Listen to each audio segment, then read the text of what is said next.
Welcome to the Salmon Runs YouTube. Enjoy the video. In this video, I will explain how to open your Audi E-Tron hood.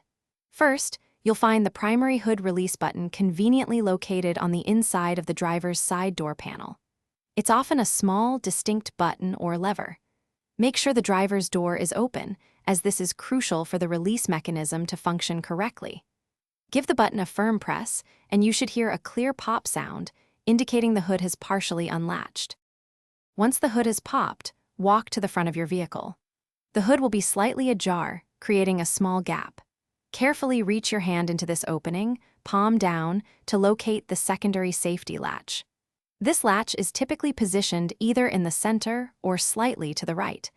You'll need to slide or push it to fully disengage the final locking mechanism, allowing the hood to be lifted completely. With the safety latch released, you can now lift the hood all the way up.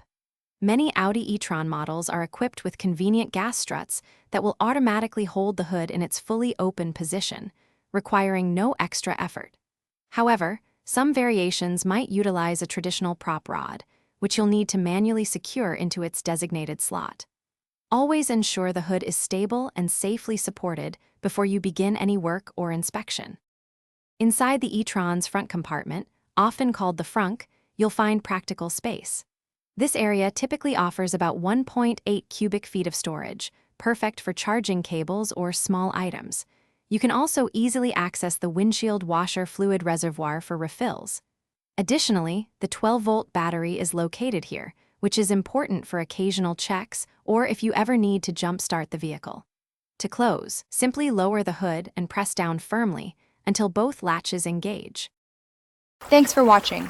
Consider subscribing if we helped you.